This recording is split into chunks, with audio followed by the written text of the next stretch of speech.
Le marché américain représente environ 65% de la capitalisation boursière mondiale. C'est énorme. C'est vraiment l'éléphant au milieu de la pièce quand on parle des marchés de capitaux et des marchés actions. Et on sait que le marché américain est en bulle. Peu importe les nouvelles, ils absorbent tout et le marché monte. À mon avis, tout ce discours sur la dédollarisation est largement exagéré et en grande partie à côté de la plaque. Le marché du pétrole, lui, restera en déficit jusqu'à la fin de l'année.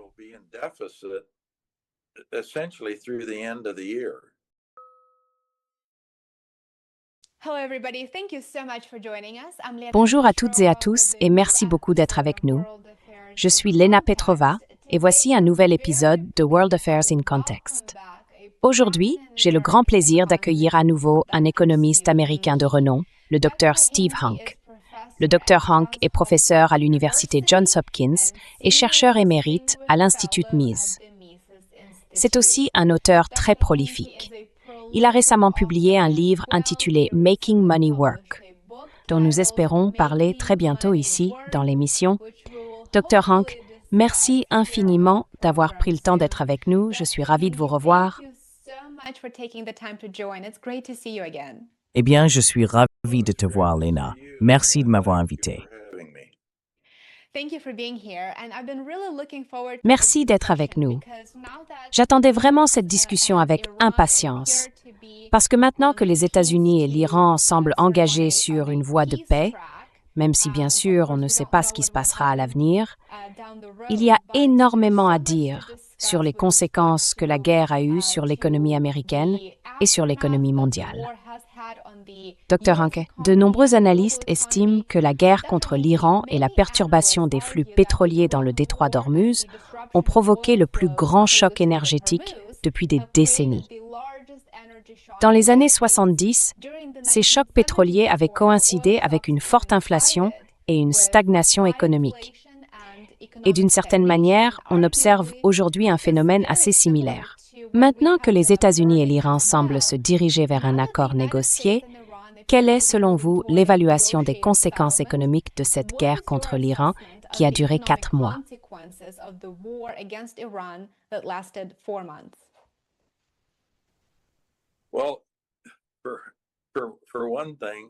Eh bien, pour commencer, on parle d'un protocole d'accord entre les États-Unis et l'Iran, mais personne ne sait vraiment ce qu'il contient. Donc, impossible de dire quoi que ce soit avec certitude, même sur ce que le document affirme. Et c'est un peu, ça me fait penser à cette phrase du producteur hollywoodien Samuel Goldwyn, qui disait qu'un contrat verbal ne vaut pas le papier sur lequel il est écrit. Je crois que c'est exactement la situation dans laquelle on se trouve. On a les communicants qui s'activent, avec Trump bien sûr, en chef d'orchestre de cette communication. Et vu la fiabilité de ces déclarations, on peut, disons, les prendre avec un sérieux recul. Parce que ce qu'on a dans ce protocole d'accord, et c'est là le vrai problème, même si on savait ce qu'il contient, c'est que des acteurs majeurs du conflit n'en font tout simplement pas partie.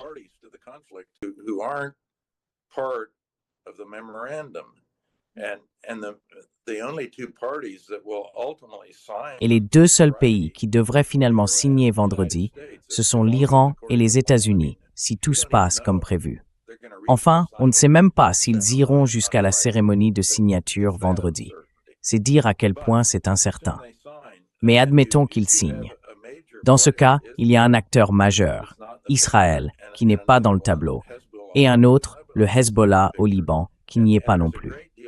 Et il y a beaucoup de désaccords sur la question de savoir si le Hezbollah, Israël et le Liban sont réellement inclus dans cet accord. On n'en sait rien parce qu'on n'a jamais vu le texte de l'accord. Mais les Iraniens affirment qu'ils y sont inclus et que les Israéliens devront se retirer du Liban et cesser de bombarder le Hezbollah dans le cadre de cet accord.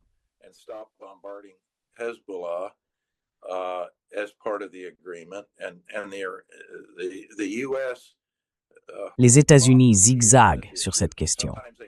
Parfois, ils disent que c'est inclus, ou ils laissent entendre que ça l'est. Je parle ici du Hezbollah et d'Israël. Et parfois non. Israël, bien sûr, affirme catégoriquement que ça ne l'est pas. Donc tout de suite, on a Israël dans le tableau comme un élément perturbateur, parce que c'est un acteur majeur, mais qui ne fait pas partie de l'accord. Et il est très clair qu'ils veulent que la confrontation avec l'Iran continue. Ils ne veulent pas qu'elle s'arrête. Voilà où on en est. C'est au fond ce qui se passe. La situation est très incertaine. Donc, tout ce que j'en dis, c'est de la spéculation, parce que je n'ai jamais vu de document qui précise quels sont réellement les points essentiels.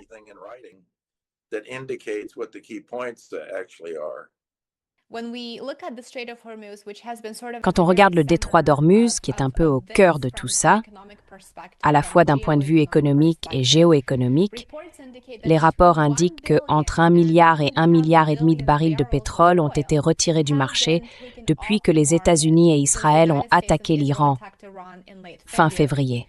Et maintenant qu'il y a cet accord provisoire très très fragile, Israël n'en fait pas partie. Et Netanyahou, bien sûr, a publié un message sur X pour dire qu'il ne s'engage pas à respecter les conditions de l'accord entre les États-Unis et l'Iran.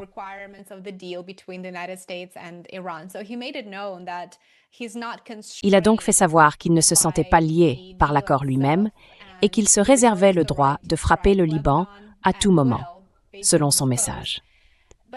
Mais maintenant qu'il y a cet accord provisoire, qui devrait, espérons-le, déboucher sur une sorte d'initiative de paix, Donald Trump affirme que le détroit d'Ormuz sera ouvert, entièrement ouvert, d'ici le vendredi 19, en supposant que ce soit la date de signature de l'accord.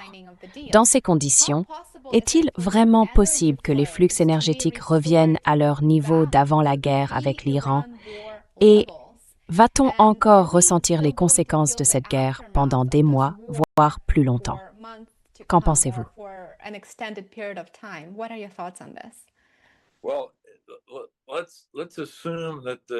Bon, imaginons que le détroit soit ouvert et que tout fonctionne parfaitement à partir de vendredi. C'est une hypothèse très optimiste d'ailleurs. Ça n'arrivera pas. Mais mettons-nous un instant dans un monde hypothétique, comme si on était dans un séminaire à l'université, en train d'examiner des scénarios et de réfléchir à leurs implications. En partant du principe que le détroit est ouvert et qu'il n'y a aucun problème, l'Agence internationale de l'énergie, à Paris, indique que le marché du pétrole sera en déficit, en gros, jusqu'à la fin de l'année. Déficit, d'accord? Ça veut dire qu'on aura une situation où la demande sera supérieure à l'offre.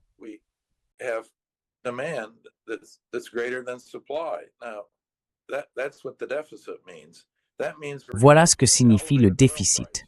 Ça veut dire qu'on va avoir des prix du pétrole élevés. Donc je pense que la baisse qu'on a vue ces derniers jours, là on est mardi 16 juin et lundi 15 juin, on a eu 2 jours où le prix a nettement reculé. Parce que pendant le week-end, on a eu l'annonce de ce soi-disant protocole d'accord. À mon avis, ces baisses du prix du pétrole sont temporaires. Le pétrole va remonter parce qu'il y a bien cette situation de déficit, comme l'indique l'Agence internationale de l'énergie. Et ça veut dire que, comme vous l'avez dit, on a puisé dans nos stocks, on a eu un énorme déficit et on a vidé les réserves.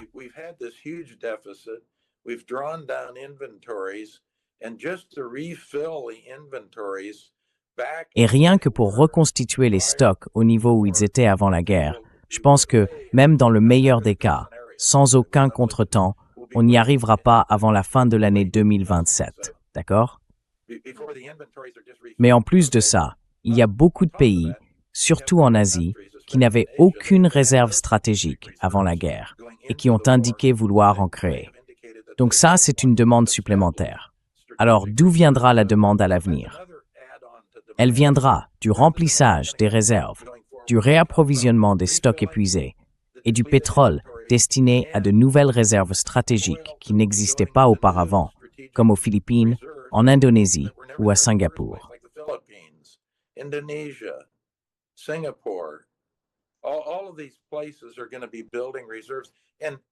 Tous ces pays vont se constituer des réserves. Et en plus de ça, tout le monde va vouloir se couvrir un peu, parce que le détroit, ce point d'étranglement, a été bloqué. Ils vont donc vouloir garder des niveaux de stock de précaution plus élevés qu'avant la guerre. C'est un facteur supplémentaire. On va donc assister à une fourth with foot, forte accumulation de stocks et à des constructions stratégiques. Et je pense que le prix du pétrole va rester haut, très haut, pendant un certain temps. À mon avis, les marchés n'ont pas encore compris ça. Pour une raison que j'ignore, je pense qu'ils sont complètement passés à côté. Et si on regarde les marchés en général, ils réagissent surtout à la communication. Les marchés émergents, eux, ont énormément grimpé au cours de l'année écoulée.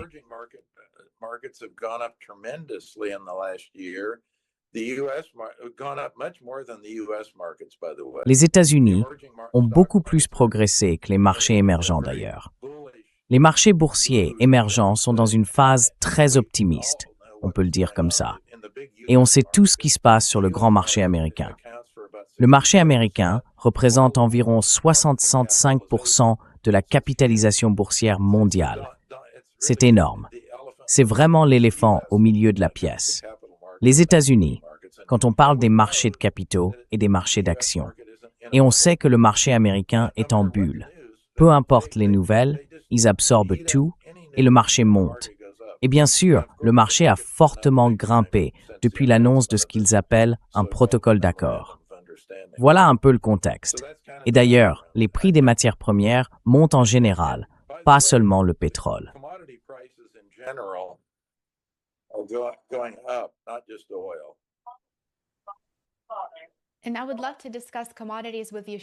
J'aimerais beaucoup qu'on parle des matières premières dans un instant. Mais d'abord, aidez-nous à faire le lien entre le pétrole et l'inflation. Historiquement, les chocs pétroliers ont précédé plusieurs récessions aux États-Unis. Aujourd'hui, l'inflation américaine continue de grimper. Comme vous l'avez mentionné, en mai, l'indice des prix à la consommation a augmenté de 4,2%, son plus haut niveau depuis 3 ans. Vous avez souvent soutenu, ici même dans l'émission, que l'inflation est avant tout un phénomène monétaire et non un phénomène lié au pétrole. Pensez-vous que la crise énergétique actuelle représente un risque sérieux de récession, voire de stagflation, ou bien l'économie américaine est-elle, disons, suffisamment résiliente pour absorber la hausse des prix du pétrole et maintenir à peu près son niveau actuel? Elle s'affaiblit, certes, mais elle ne s'effondre pas. Peut-être.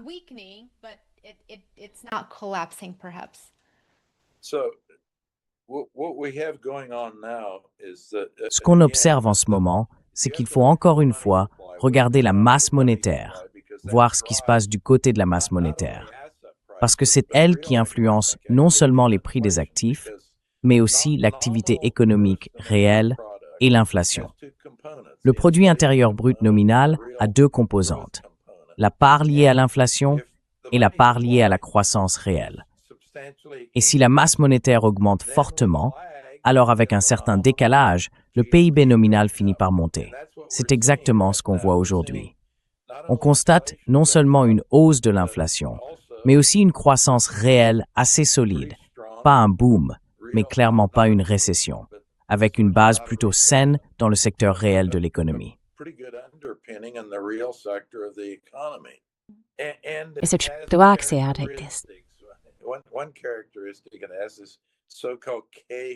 Une des caractéristiques, c'est ce qu'on appelle une économie en forme de K. Autrement dit, les plus aisés s'en sortent très bien, tandis que ceux qui le sont moins ne s'en sortent pas du tout aussi bien. Donc c'est pas uniforme. L'activité réelle n'est pas la même dans toute l'économie. Certains secteurs connaissent une croissance bien plus forte que la normale, alors que d'autres, en réalité, stagnent ou reculent.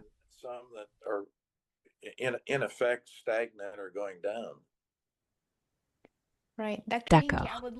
Docteur Inge, j'aimerais beaucoup avoir votre avis sur une question qui revient très souvent dans les commentaires de mes vidéos. Comme on le sait, les États-Unis sont un grand producteur d'énergie, mais les Américains ressentent quand même la hausse des prix de l'essence. Alors, la question que beaucoup de spectateurs posent, c'est pourquoi l'indépendance énergétique ne protège-t-elle pas complètement l'économie américaine des chocs pétroliers mondiaux? Pouvez-vous nous expliquer cela? Eh bien,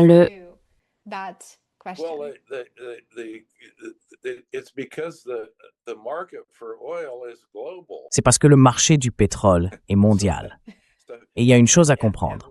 On peut être indépendant, Mais depuis que la guerre entre les États-Unis, Israël et l'Iran a commencé, on a en réalité exporté une partie de ce pétrole. Donc c'est pas comme si tout le pétrole qu'on produit restait ici, aux États-Unis.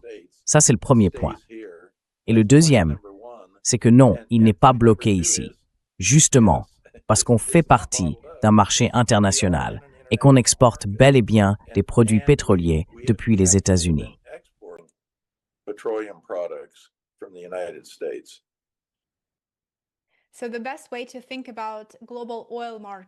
La meilleure façon de comprendre le marché mondial du pétrole, c'est d'imaginer une grande cuve remplie de pétrole, d'accord? C'est vraiment un système global d'offres et de demandes. Et le marché pétrolier ou énergétique d'un pays n'est jamais complètement à l'abri des chocs extérieurs. C'est exactement ce qu'on observe aujourd'hui. Si le détroit d'Ormuz est fermé, ouvert, ou que la navigation y est restreinte, tout le monde en subit les conséquences.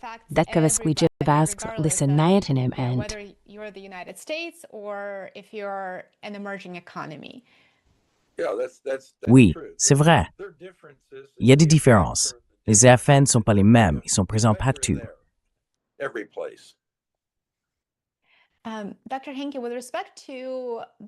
Dr Inge, concernant la Réserve fédérale et la politique monétaire, l'inflation américaine s'est accélérée avec la hausse des coûts de l'énergie. Pensez-vous que la Réserve fédérale devrait réagir à ce choc ou qu'un resserrement de la politique monétaire risquerait de provoquer une récession inutile, voire un nouveau choc pour l'économie américaine? Et selon vous, que va faire le nouveau président de la Fed à ce sujet?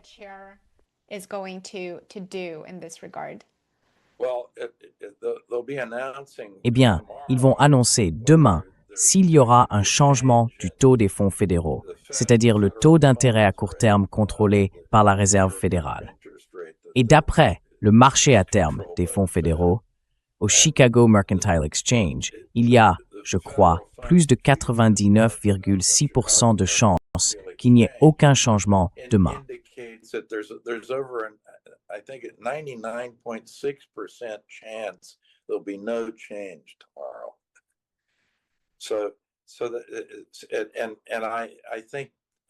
Oui, et je pense que c'est logique. Je ne crois pas qu'il devrait se baser sur le prix du pétrole pour orienter la politique monétaire. Le vrai guide, ça devrait être ce qui se passe avec la masse monétaire. Et bien sûr, la Fed ne s'y intéresse pas. La Fed se dit dépendante des données et elle regarde certains prix clés. Par exemple, le prix du pétrole a baissé ces 2 derniers jours. Donc si c'était leur indicateur principal, qu'est-ce que ça dirait? Eh bien, probablement qu'il ne faut rien changer. On continue comme avant. Mais en réalité, depuis 1 an et demi, la masse monétaire s'accélère. C'est pour ça que le génie de l'inflation est sorti de la bouteille et que les prix continuent de grimper. On est à plus du double de l'objectif de 2%. C'est un très mauvais résultat.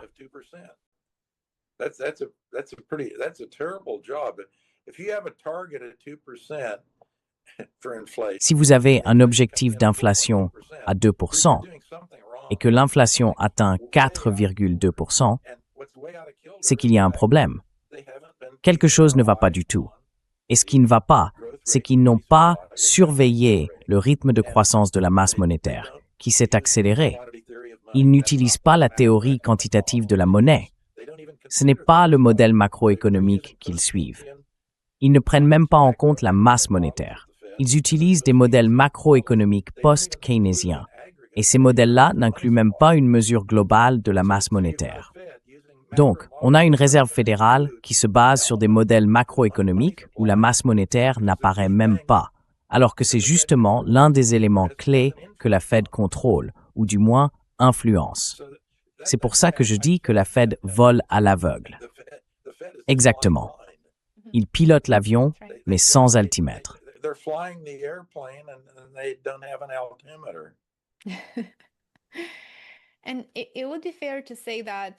On peut dire oui, que l'inflation va rester élevée, bien sûr. Et comme vous l'avez mentionné, il faut s'attendre à des pénuries d'énergie tout au long de l'année prochaine. En toile de fond, il est aussi juste de dire que la croissance économique risque de s'affaiblir. Alors, en tenant compte de tous ces éléments, quelles options seraient réellement à la disposition de la Réserve fédérale, disons, dans la deuxième moitié de cette année ou dans la première moitié de 2027, si elle constate que l'inflation continue de grimper et que les pénuries d'énergie maintiennent les coûts de l'énergie à un niveau élevé? À ce moment-là, bien sûr, la masse monétaire continue d'augmenter. Dans ce contexte, que recommanderiez-vous à la Fed de faire?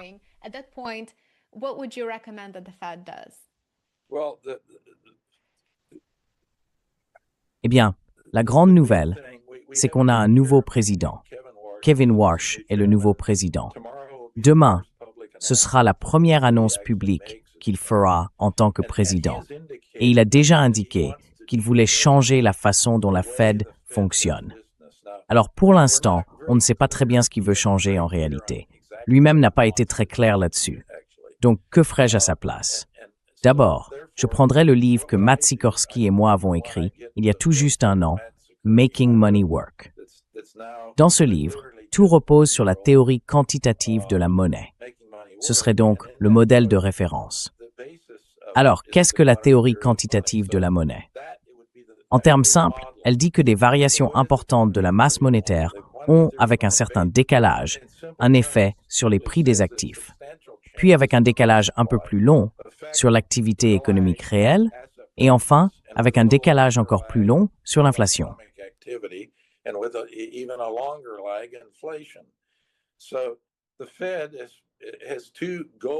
La Réserve fédérale a deux objectifs qu'elle est censée poursuivre. Le plein emploi, qui correspond à l'activité économique réelle, et la stabilité des prix, donc l'inflation. Tout ça vient de la théorie quantitative de la monnaie, parce que cette théorie montre que les variations de la masse monétaire finissent par influencer à la fois l'activité économique réelle et l'inflation. Donc, première étape, changer le modèle macroéconomique et la façon de voir les choses, puis annoncer qu'on va commencer à viser un rythme de croissance de la masse monétaire constant, cohérent avec l'objectif d'inflation de 2%.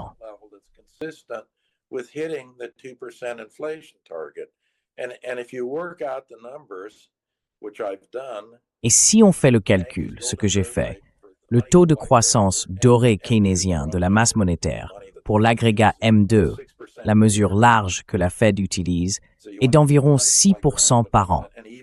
Donc l'idée, c'est de maintenir la croissance de la masse monétaire à un rythme régulier, autour de 5 à 6% par an. Et si on regarde l'histoire des États-Unis, juste avant la grande crise financière de 2008, sur les 10 années précédentes, la masse monétaire augmentait un peu moins de 6% par an et le taux d'inflation tournait un peu en dessous de 2%. C'est donc ce qu'il faudrait faire. C'est ce que moi, je ferais.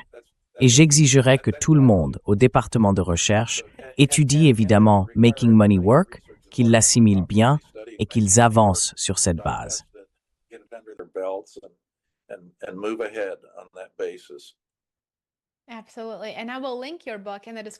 Absolument. Et je mettrai le lien vers votre livre dans la description ci-dessous parce que j'ai commencé à le lire et je le trouve vraiment passionnant. C'est un ouvrage très original, je n'ai encore rien lu de comparable. Donc oui, je le recommande vivement, vraiment. Dr. Hank, en ce qui concerne le dollar américain, je pense que ce sujet domine aussi beaucoup les discussions. Il y a quelques semaines, le Conseil mondial de l'or a publié un rapport sur la possibilité que l'or remplace le dollar américain comme principale réserve mondiale. Ces dernières semaines, le dollar s'est renforcé face aux autres devises. Quel impact pensez-vous que la guerre contre l'Iran pourrait avoir sur le dollar à long terme, s'il y en a un? Et qu'est-ce que cela signifie concrètement pour la demande mondiale de dollars américains à court terme? Donc, en quelque sorte, ma question a deux volets.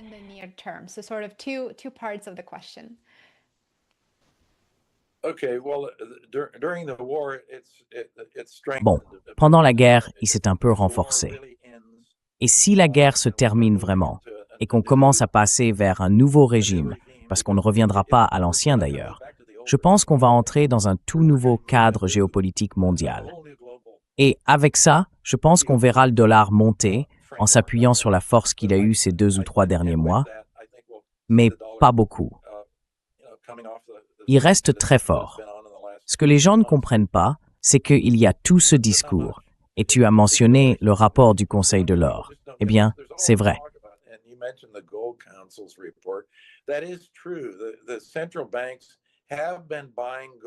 Les banques centrales achètent de l'or et elles viennent justement de publier une enquête. Sur plus de 60 banques centrales interrogées, plus de 45% ont indiqué qu'elles allaient acheter de l'or cette année. Il n'y a qu'une seule banque centrale, parmi ces 60 et quelques, qui a déclaré qu'elle comptait en vendre. Autrement dit, toutes les banques centrales achètent de l'or et elles continuent d'en augmenter leurs réserves. Elles ont aussi enregistré des plus-values, parce que le prix de l'or a un peu baissé à court terme, mais sur l'année écoulée, il a augmenté. Alors, qu'est-ce que ça veut dire? Ça veut dire que vous avez plus de tonnes d'or à l'actif de votre bilan et que la valeur de chaque tonne est plus élevée qu'avant au moment où vous avez commencé à en acheter davantage.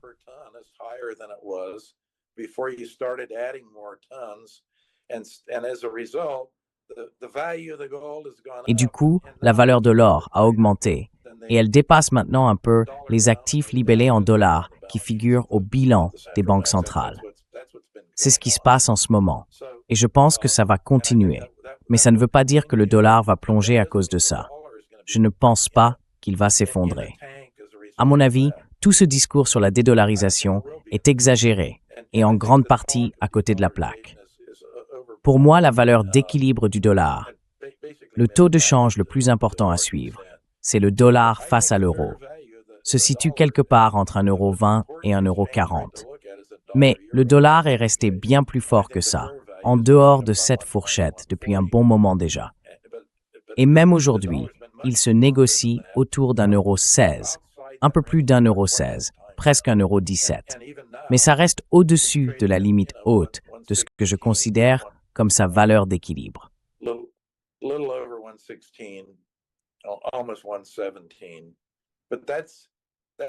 Sur la question du taux de change entre le dollar et l'euro, eh bien, de mon point de vue, le dollar reste encore très fort.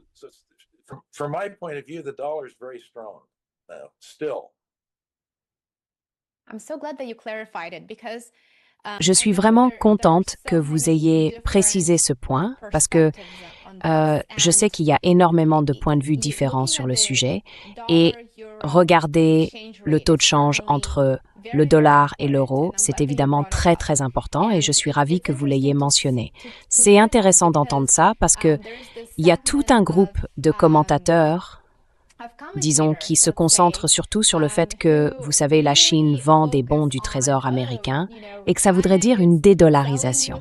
Mais c'est une façon très superficielle de voir la question, comme vous l'avez dit, parce qu'il y a tellement d'autres facteurs importants et des nuances dans les définitions qu'il faut prendre en compte avant même de pouvoir faire une telle affirmation. Et ce qu'on observe, ces mouvements à la hausse et à la baisse, c'est en grande partie la volatilité du marché et des transactions. Mais la vision d'ensemble, c'est exactement ce que vous venez de décrire. Et je pense que c'est là-dessus qu'on doit vraiment concentrer notre attention.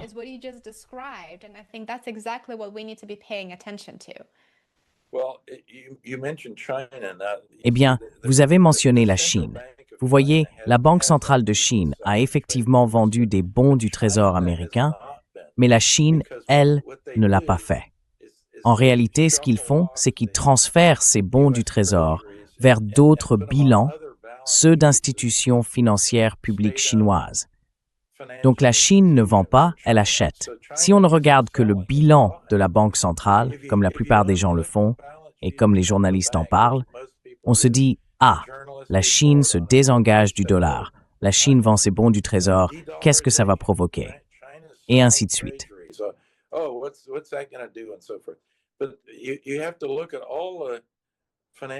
Mais il faut regarder l'ensemble des institutions financières en Chine, celles qui sont contrôlées par l'État. Si on prend toutes ces institutions et qu'on additionne leur bilan, les avoirs en bons du Trésor américain augmentent. Ils ne diminuent pas. C'est pour ça que tout ce discours sur la dédollarisation, En réalité, il y a un grand écart entre la rhétorique, le récit et ce qui se passe vraiment. Et pour s'en rendre compte rapidement, il suffit de regarder le prix le plus important au monde, probablement le taux de change entre le dollar et l'euro. Et à mon avis, même si le dollar n'est pas aussi fort face à l'euro qu'il l'était il y a 2 ans et demi, il reste très fort.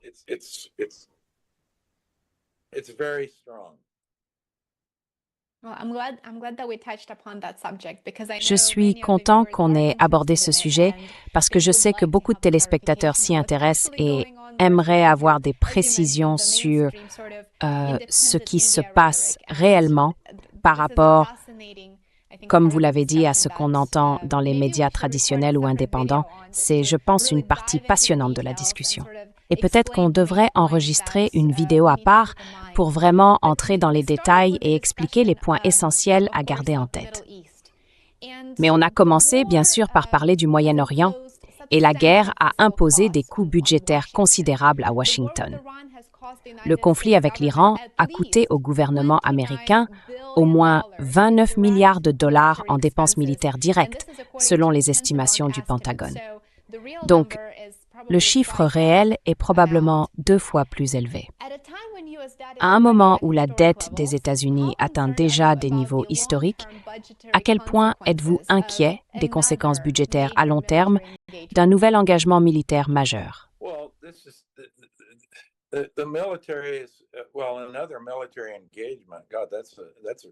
Eh bien, un nouvel engagement militaire, mon Dieu, c'est un vrai cauchemar si j'en ai jamais entendu un. Le pire, c'est qu'on n'a même pas encore de confrontation. Et pourtant, on a déjà approuvé l'augmentation du budget du département de la Défense, qui passe d'1 trillion à 1,5 trillion de dollars, comme l'a demandé le président Trump. C'est une hausse énorme, vraiment énorme, et ça va faire des dégâts, parce que ça va creuser le déficit. Et un déficit, c'est juste un impôt différé. Autrement dit, dans l'avenir, les contribuables devront payer les intérêts pour rembourser la dette contractée afin de financer cette hausse du budget, que ce soit celui de cette année, le budget actuel ou celui de l'an prochain pour la défense. Quelqu'un, dans le futur, peut-être des gens qui n'ont même pas encore voté ou qui ne sont même pas encore nés, devra payer les intérêts liés à cette augmentation des dépenses ou du budget du département de la Défense. Cela veut dire que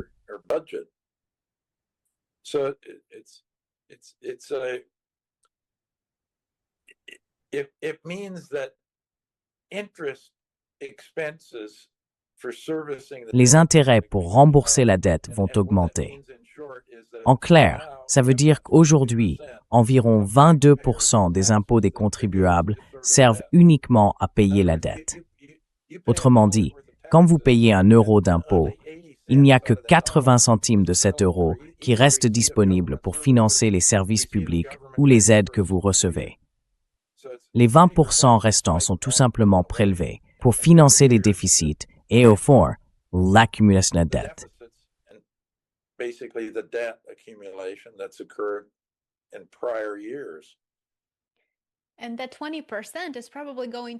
Et ces 20% vont sans doute augmenter, parce que la dette américaine continue de croître. On s'endette de plus en plus. On fonctionne avec un déficit. Et maintenant, on dépense, je crois, environ 1 000 milliards de dollars par an, rien que pour payer les intérêts de cette dette.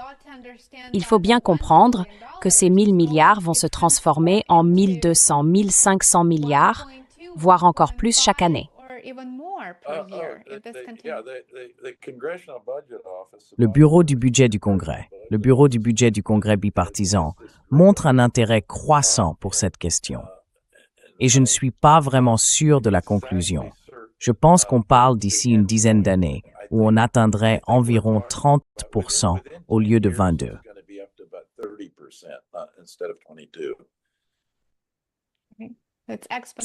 C'est une croissance exponentielle, en fait, si les choses restent comme elles sont.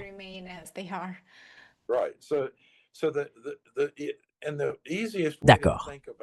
Le plus simple, pour se représenter l'ensemble de la dette, parce qu'elle est énorme, environ 39 000 milliards de dollars, et elle continue d'augmenter, c'est de savoir que la dette détenue par le public dépasse un peu les 100% du PIB.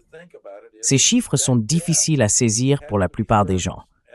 Ce qu'il faut comprendre, c'est que cette dette doit être financée. Et qu'est-ce que ça veut dire? Ça veut dire qu'il faut payer des intérêts sur la dette en cours. Et ces intérêts, ce sont vos impôts, l'argent des contribuables qui partent vers l'État sans produire aucun service public, sans générer aucun transfert public actuel.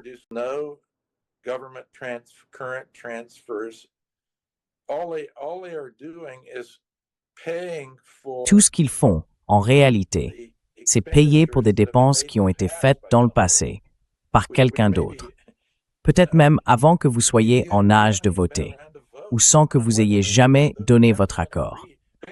En gros, pour beaucoup de gens qui paient leurs impôts et remboursent la dette, ils n'ont même pas été électeurs au moment où ces dépenses ont été décidées, celles-là même qui ont créé la dette qu'ils doivent maintenant rembourser. C'est donc une situation très injuste. Chaque fois qu'un budget public n'est pas équilibré, on repousse les impôts vers l'avenir et ils finissent par être payés à travers le service de la dette.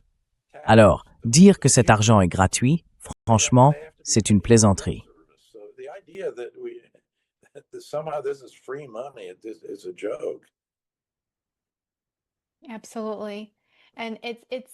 Absolument.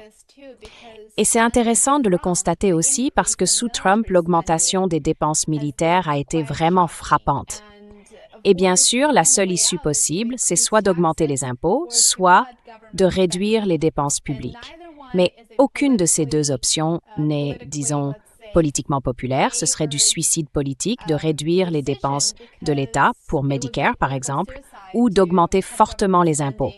Donc, au fond, il n'y a pas vraiment de bonne solution, pas de vraie porte de sortie à cette situation, n'est-ce pas?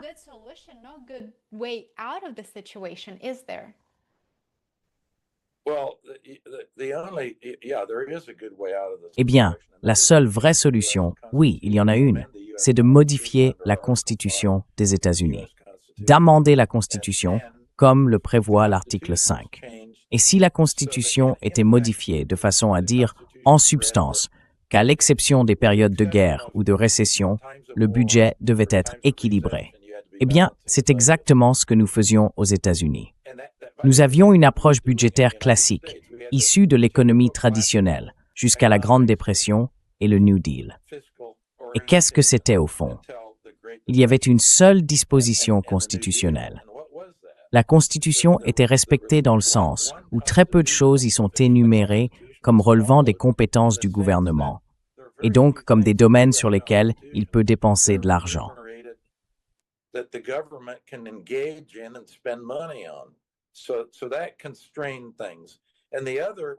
Donc ça limitait les choses.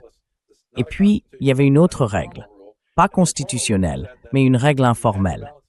Cette règle disait qu'il fallait équilibrer le budget, sauf en cas de récession ou de guerre. Dans ces situations, on pouvait financer le déficit, mais il fallait ensuite rembourser ces déficits avec des excédents, une fois la guerre ou la récession terminée. Résultat, premièrement, la taille du gouvernement américain, par rapport à l'ensemble de l'économie, restait relativement modeste. Et deuxièmement, le ratio dette sur PIB était faible. Avant la Grande Dépression, la dette représentait environ 15% du produit intérieur brut.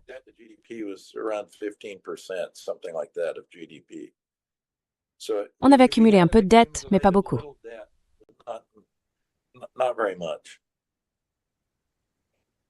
Pas vraiment.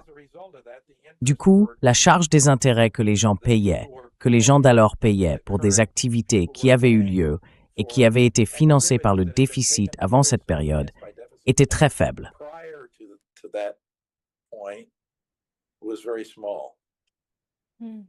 Très intéressant. C'est vraiment fascinant. Et il faut vraiment regarder le paiement des intérêts. Une autre façon simple de le voir, c'est que c'est juste un fardeau. Si 20% ou un peu plus, disons 22%, de ce que je paye en impôts part sans aucun bénéfice, eh bien c'est quand même un sacré impôt sur le système fiscal lui-même.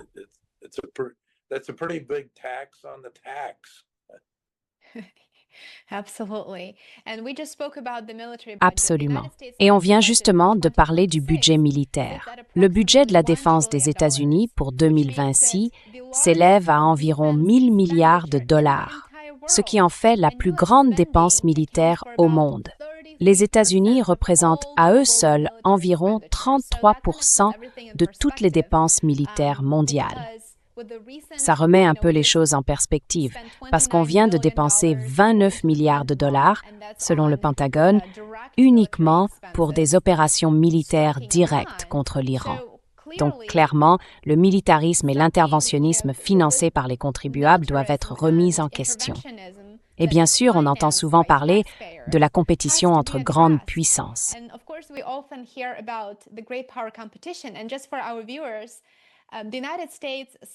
Et juste pour nos téléspectateurs, les États-Unis dépensent, ou plutôt ont un budget militaire, d'environ 1 000 milliards de dollars. Et ça n'a rien à voir avec leurs concurrents directs, la Chine et la Russie. La Chine a un budget militaire d'environ 336 milliards de dollars, donc à peu près un tiers du nôtre. Et la Russie, elle, dépense environ 190 milliards, donc encore moins que la Chine. Ces chiffres viennent de la fondation Peterson, que je viens de consulter rapidement. Ça remet un peu les choses en perspective. Les dépenses militaires, ou ce qu'on appelle la défense, qui très souvent en réalité ressemble plutôt à de l'offensive, sont vraiment impressionnantes, surtout quand on pense aux énormes déficits et à la dette nationale qui ne cesse de grimper.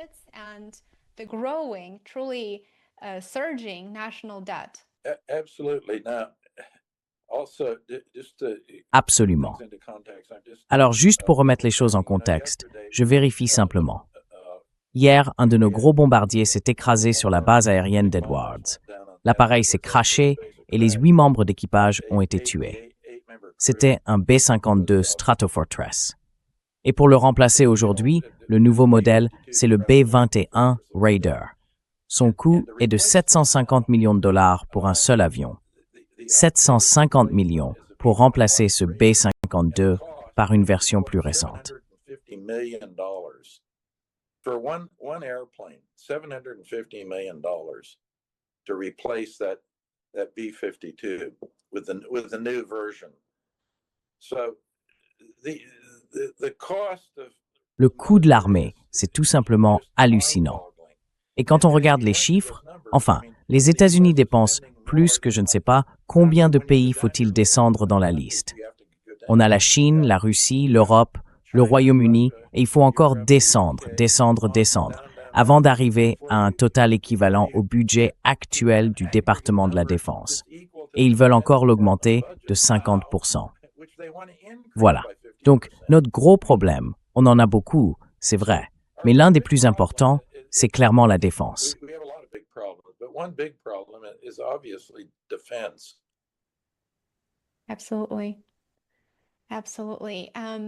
Absolument. Absolument. Peut-être qu'on peut conclure avec cette question qui concerne l'armée, la présence américaine à l'étranger et les dépenses liées à cette présence.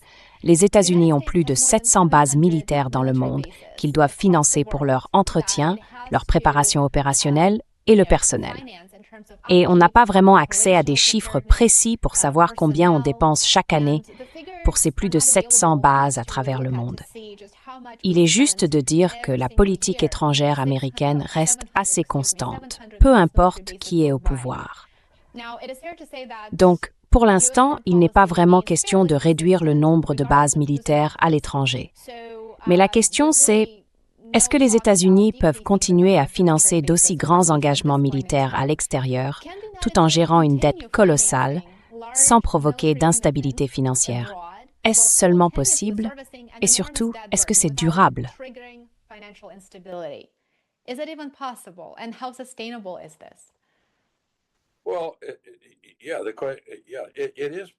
Oui, c'est possible.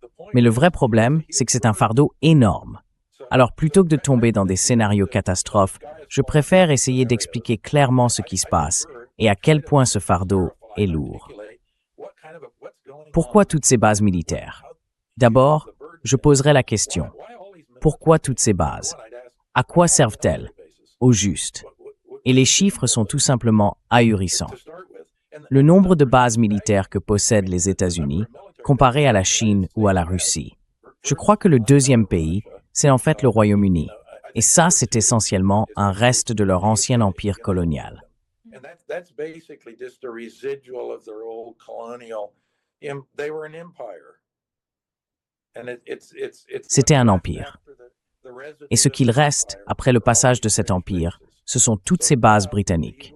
Aujourd'hui, c'est les États-Unis qui sont devenus l'empire. Surtout après la Première Guerre mondiale. Et encore plus après la Seconde. Il n'y a aucun doute là-dessus. Les États-Unis sont devenus l'hégémon, la puissance dominante, et ont pris la relève du Royaume-Uni. C'est pour ça qu'on a toutes ces bases. Mais la vraie question, c'est qu'est-ce qu'on en retire, au juste? Pourquoi on les garde? Et tu as les chiffres sous la main pour la Chine, par exemple. Eux, ils ont un nombre minuscule de bases à l'étranger.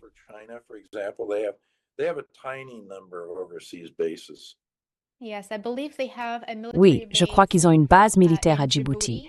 Et c'est la première et la seule installation militaire à l'étranger que la Chine possède. À Djibouti, dans la Corne de l'Afrique.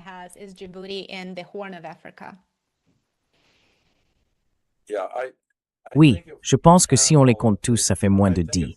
Djibouti, eux, oui. Tout le monde a des bases à Djibouti, d'ailleurs, y compris les États-Unis. Et la France aussi. Oui, c'est ça. Et la France aussi. Djibouti, c'est un endroit très important. Pourquoi? Regardez la carte. C'est évident. C'est pour ça que tout le monde veut y être. Entre autres, ils veulent sans doute y être pour pouvoir espionner les autres. Mais la Russie est là aussi. Oui, c'est ça. J'ai pas les chiffres exacts sur les bases militaires russes, mais je pense que C'est petit. Oui, vraiment petit. c'est assez petit. Oui, je pense que c'est... Quand on regarde le budget de la défense des États-Unis dépasse de loin tous les autres. Il est plus important que la somme des budgets des 10 premiers pays, ou quelque chose comme ça. Donc oui, c'est énorme. Et le nombre de bases à l'étranger correspond à cette réalité. C'est exactement la même chose. Le nombre de bases américaines est bien plus élevé que celui de tous les autres pays réunis.